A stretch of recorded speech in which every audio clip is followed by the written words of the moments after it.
I'm scarred on the face, so therefore I had a beard. I had a beard when I was 15.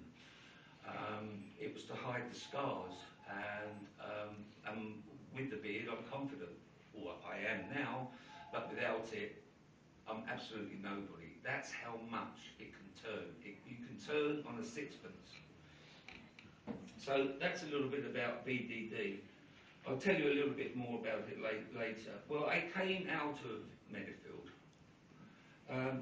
Very quickly, I've got my experiences of Medifield, and I can share them with you, because I don't really know how the time's going, because I'm so much into this. But my experience of Medifield is really strange, going with my dad, with the crisis team, being left at Medifield, saying goodbye to them and my wife, feeling very lonely. But as I say, I can share that experience with you, so I'm going to go on. I came out of Medifield. I wasn't right. My dad weren't happy with me. We looked for a BDD group where I could go. There was nowhere in Sussex. OCD at the Priory, I could go, but not BDD. So my dad paid £20,000 and I went to the Priory in Southgate, London. Again, I had that experience of my wife taking me, my mum and dad going to another hospital, just like I did Medifield. I even packed my swimming trunks because we were paying £800 a day. There wasn't no swimming pool. The best way to describe the Priory is Stanley Park. Those that know Stanley Park, visualise Stanley Park, there's the Priory. Exactly the same. So I went day by day, going to day groups for reflexology, for depression, anxiety. I met all sorts of people. I was walking the pond area many a day and talking to people and asking, where they come from. And they come from London, all over. I met solicitors, a doctor, people that you think I don't believe. I'm 21 years on the dust, and what sort of conversation can I have with you? But I wish I could meet them now, because it'd certainly be a different one. But when I was walking around that wreck, around that pond, the nurses would say to me, or all of us, look at the birds, look at the trees, look at the sky. It's all free. It didn't mean nothing. It was going in, but it didn't mean nothing. Absolutely nothing. Paul was well within. Okay, so I came out of there, went to Cleveland State Hospital. There I had more one-to-one and group work. I also went to the schoolhouse, because this is a corner house now, then it was a schoolhouse. So I was back to my GP, just saying, yes, well, I've had this experience, but I'm still not right. I had an experience with medication, loads of medication, trying to sort me out. And one particular medication, it turned my skin to a very, very sore mouth, sore ear, sore everything. And I've got somebody who's died through having Racketan, and there was me on Racketan. So I've got experiences of people that have actually died through this. But it's nice to be here today. I made 3 attempts on my life. One was an overdose, 3 overdoses, and 1 self-harm.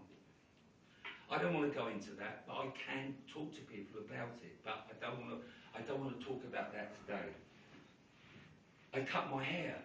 I was going to the group, and I was trying to have a shave, and thoughts were going through my head, and the shaver, and I had sort of half a Mohican. The wife come in, she was crying, my dad come over. I wore a woolly hat for about, God knows, about 3 months, I think. Why I did it? It was the mirror. It was the way I was feeling. But my wife stopped me from cutting more.